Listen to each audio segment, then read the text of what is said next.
Endi boshdan boshlaymiz. Ketdik.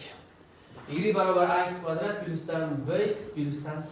Kvadrat funksiyani yana bitta ko'rinishi bor. Qanaqa yozdik hozir? Universal formulasi.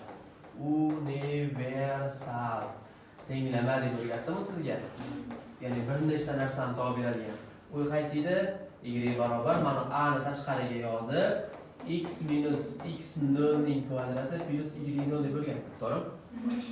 Xuddi shuni to'rtinchi qiladigan ishi. Birinchi tenglamasi, birinchi qiladigan ishini yozaylik. Mana birinchi qiladigan ishi nima edi? Birinchi qiladigan ishi u pukni topib berardi, to'g'rimi? Yana nimani topib berardi? Ikkinchi bo'lib. Simmetriya tenglamasini topib berardi. Simmetriya. O yangi ma'lumot monitor uchun hozir. Simmetriya tenglamasi bo'lsa x teng x0 deganimi?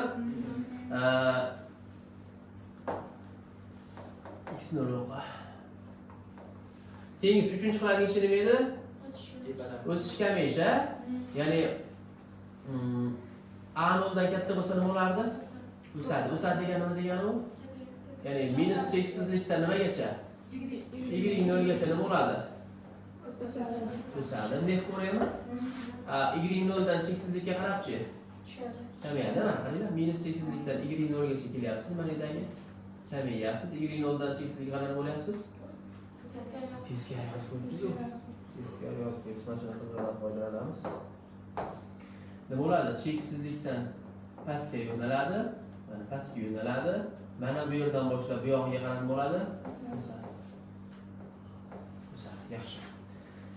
Keyingisi agar a noldan kichik bo'lsa-chi o'rtoqlar?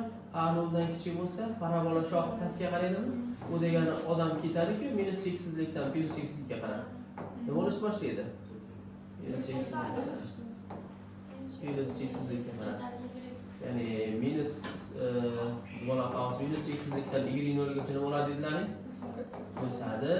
Y noldan cheksizlikka qanday bo'ladi? Kamayadi. Endi 4-ish haqida gaplashamiz hozir. Xo'p.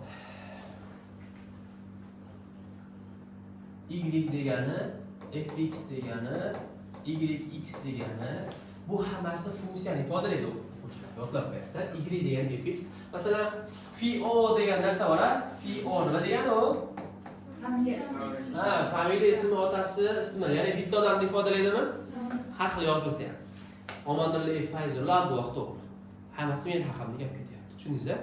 Xuddi shunaqa berilgan funksiyani eng katta eng kichik qiymatini topish.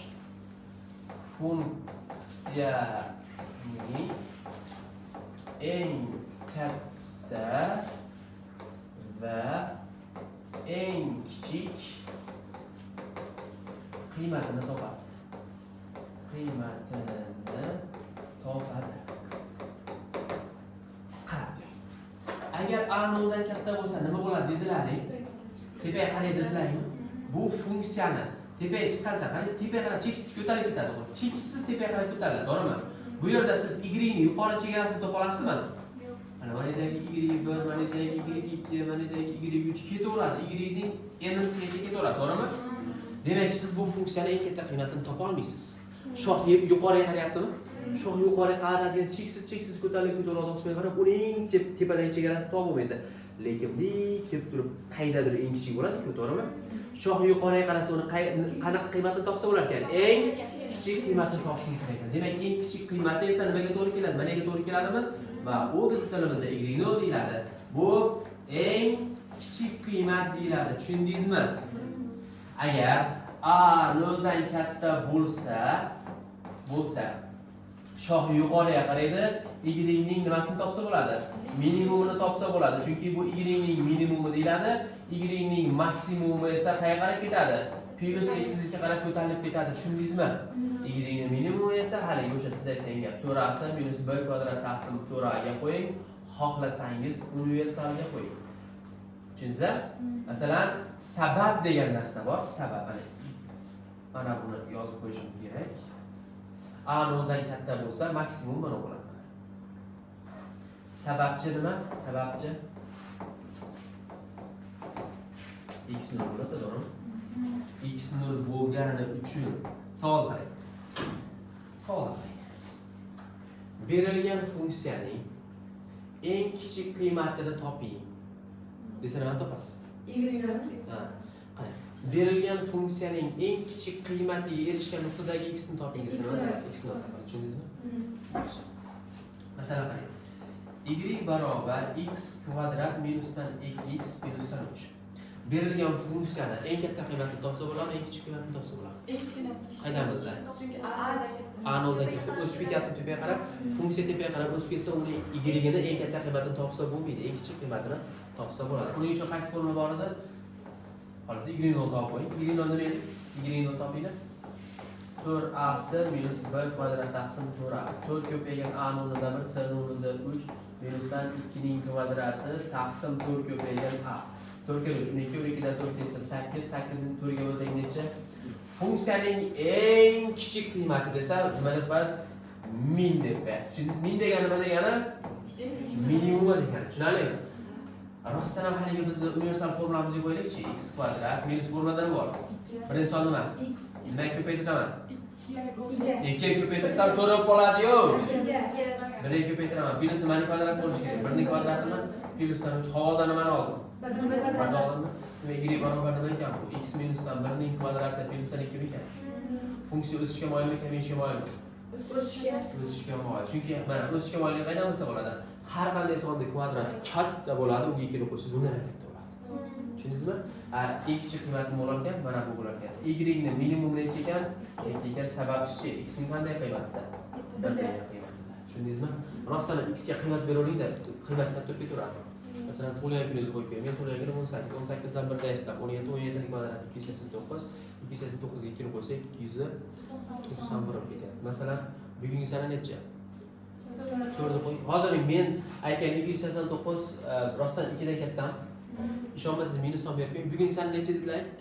4 ni minusini berib beramiz. Minus 4 ga minusmi? Minus 5. Minus ham bersa ham nima uchun minus bersa ham katta chiqadi? Chunki kvadrat bor-da. Kvadratini plus 25 ga aylantirib 2 ni qo'ysangiz 20 bo'ladi. Baribir 2 dan katta bo'ladi. Tushundingizmi? Xo'p. Masalan, y barobar minus x kvadrat minusdan 4x minusdan 8.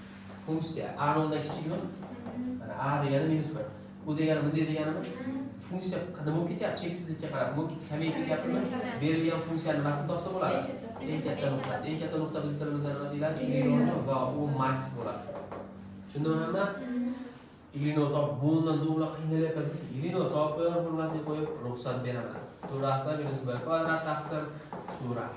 4 ko'paygan a ni o'rnida minusdan 1, c ni o'rnida minusdan 8, minusdan b kvadrat 4 ning kvadrati 16, taqsim 4 ko'paygan a ni o'rnida minusdan 1, tepa minusga minus minus olib ketadi, 32 bo'ladi, 32 dan 4 minusdan 4 ga bo'lish kerak. U minusdan plus ko'ram 16 nimaga bo'lish kerak? Minusdan 4 ga bo'lish kerak, minusdan 4 bo'lar ekan. Tushundingizmi? Bu max bo'ladi, min bo'ladi. Max bo'ladi. Necha? Minusdan 4. Tushundilaringmi hammalaring? Yaxshi.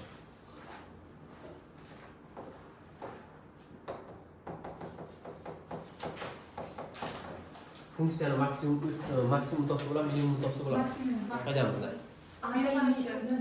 A noldan kichik degani shoh pastga qarab ketgandan keyin uni cheksizlikka qarab minimum bo'lib ketadi, maksimum nuqtasi esa topsa bo'ladi. U ham bo'lsa qaysi nuqta bo'ladi?